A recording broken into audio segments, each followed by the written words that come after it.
Hello everybody and welcome back to PMGT 4030 and the continuing theater of the mind, this time with quality management and later today resource management. How about that?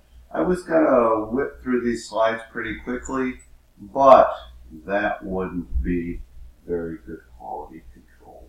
So let's take our time and enjoy it together, shall we? These are the objectives for today. Please review them at your leisure. And we'll adjust the screen so that you can see all of them. There you go. Okay. Next slide then. This is just a review of the process groups, knowledge area interactions. Remember, the process groups are high-level groupings of projects, processes that create the deliverables that you desire in a format we call IPEC. The C being monitor and controlling. In those, we have building our project plan, which is on the right, part B. This time, quality and resource management. And then we're going to be updating the project documents in area C. Okay.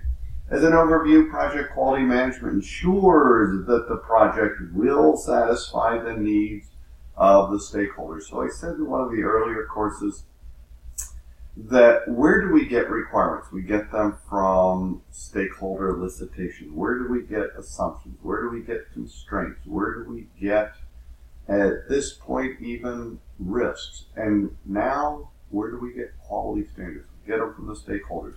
Customer is king. Well, sure, sort of, except they're not the only stakeholder.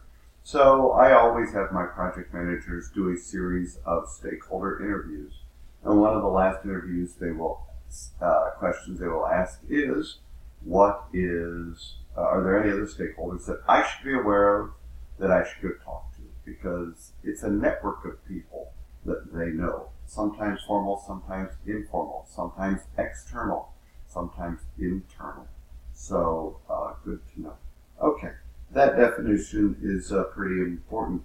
Also, quality management supports continuous process improvement. I have talked about the philosophy and the language of project management. In the philosophy, remember, a project manager is a spirit of control. Control, very important. But in addition, this is one of the other philosophical items, continuous process improvement. If that's one of the choices on your exam, I highly recommend you consider choosing it. Okay, the good news is, I don't have any. The bad news is, I don't have any. I just have news. And that this process, this knowledge area has only three processes. Plan, which every knowledge area has. Manage and control, which every knowledge area also has. And so the reason for this picture is many. I could ask you in this picture, what is quality? And to me, I would say that probably 900 or 1,000-year-old church in the background with the steeple. I also enjoy the Onion Dome Church you see there on the right. When I see that bridge, I often think of a Roman aqueduct, and Europe has many of them that still stand to this day, thousands of years old. What about the continuity of the beautiful grass, or the chair, or the glass of wine?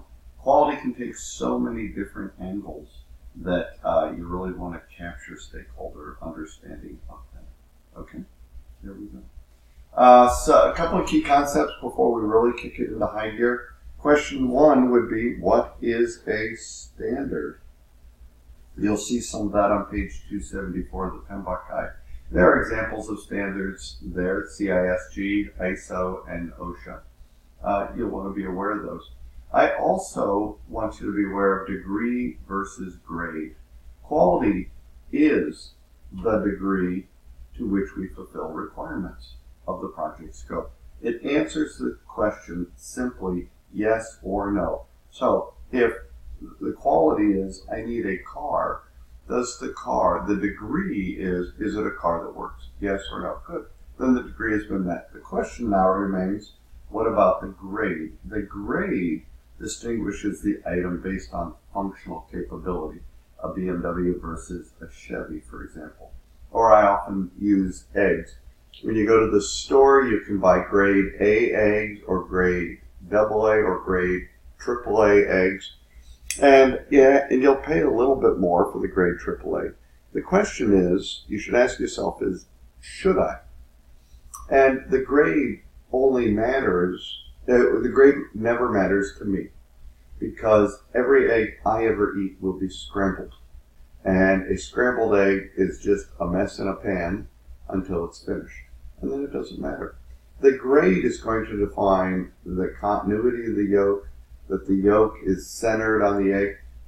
Businesses will care about the grade and should pay more for it, because presentation is as important as how the food tastes.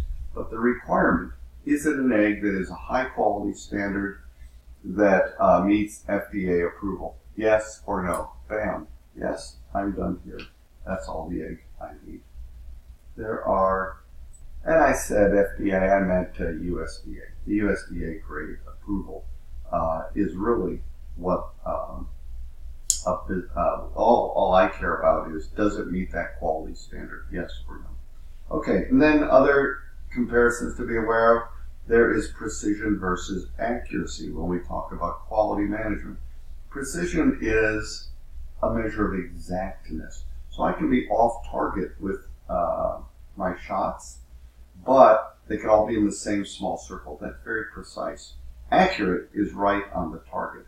And if I'm accurate on the target every time, I am precise and have accuracy. And here is somebody trying to hit the target, didn't quite make it. Is that precise or is it accurate? I leave that up to you. Okay. Continue with some key concepts. These are theorists you should be aware of, especially if you plan to take the certification exam. Highly recommended. I will just point out that Juran has a number of things that are very important. One is the 80-20 rule, known as the Pareto rule or Pareto principle. Basically, 80% of a specific event can be explained by looking at 20% of the total observations. We're going to see this later in what we call a histogram or a Pareto chart. Fitness for purpose is one of his other key uses. Our world is full of the concept fit for purpose. He used to say fit for use, and he modified that, but it's the same concept basically as he evolved his thinking. Fit for purpose. And in doing that, it's one reason that things are made of plastic, and when used inappropriately, they break. We say, oh, why did that break? Well, it's because you hit your feet on it, and it wasn't meant to support the feet, and it cracked, right? So if you use it for the intended purpose, as it was intended, it would not break. And so it does meet the purpose, fit for purpose. Okay? When you think of Deming, think of his 14 points of total quality. You can find those on YouTube or just from a Google search. They're very interesting, and this would have been discussed if you're a project management degree seeking student in the quality class there. Note that everyone is responsible for quality. In the end, management will be has an overarching responsibility, but everyone also has a role. Deming would focus on the process over the product. If the product was bad, he didn't study the product as much as he would study the process that made the product. If you have 9 minutes of your life that you can spare, you will find a very interesting YouTube called The Red Bead Experiment. Watch it. There's Deming live. He has since passed away, but to see him talk, it's very interesting.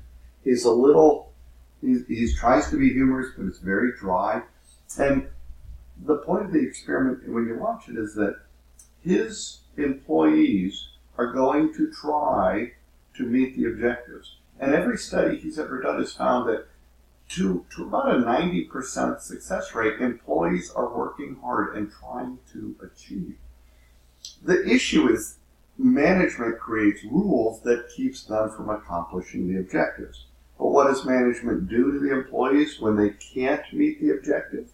They let go of the employee. They say, thank you very much. You've been an excellent worker. We just are going to move on because you're not moving your quota. We're going to have to let you go. That's the whole point of the Red Meat experiment. But it's very interesting to watch him go through it in a 9-minute video on YouTube. He also did the Plan, Do, Check, Act cycle, pioneered that. That is the foundation for almost everything we do. Think of the IPEC in project management: initiating, planning, executing, controlling, and closing is largely just a variation of the Plan, Do, Check, Act cycle of Denman. Crosby would talk about prevention over inspection. So a lot of people inspect in quality into a process.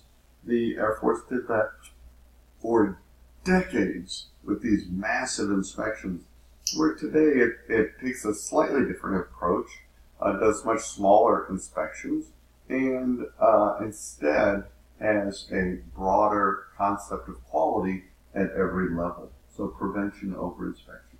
Okay. Wrapping it up pretty close with the key concepts. One is the cost of quality. Okay. That there's an impact of poor quality, which results in low morale, low customer satisfaction, more risks such as rework and delays. And then there are failure costs. Failure costs are going to be something that are either internal or external. External being found by the customer. The recent Boeing airplane accident might be an external failure cost. Okay, an example. And so in failure costs, we have the cost of conformance, which is the money we spend to avoid failures, period. Those fall into two other categories: preventive or appraisal costs, versus the cost of non-conformance. And that's money we spend due to the failures. How much money will Boeing spend now, or Southwest, due to the failures of the engine issue of just a week ago or so? So internal those also fall into two categories: internal and external. There are examples there. More of that in your book under the cost of quality, page 274, and again on page 282. Okay. 5 key concepts, again, laid out in your book. What I did want to get to before I wrap this up is Perform Quality Control talks about statistical control. And so there are terms that we need to know. We've already talked about degree and grade. We've already and talked about others. Now I want to do this comparison: prevention versus inspection. We talked about Crosby had talked about prevention over inspection, right? Because inspection keeps errors out of the hands of the customer, but prevention is better because it keeps errors out of the process, which is what Deming would prefer also. Attribute sampling is, of course, pass, fail, or conform, non-conform, versus variable sampling, which results are rated on a continuous scale and they must measure the conformity. Tolerance determines a specific range that's acceptable versus control limits, which are boundaries of common variation. We're going to look at that in control charts later in these lectures. Okay. Other definitions there that you should know, you can find them in the book.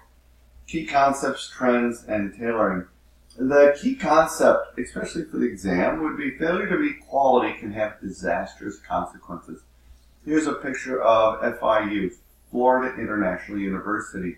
That bridge went up in a matter of weeks or a month or so, lasted for about 3 days and collapsed.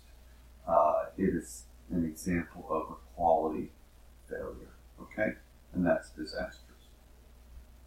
That's it. Let's stop the lecture and pause, take a break. We'll come right back.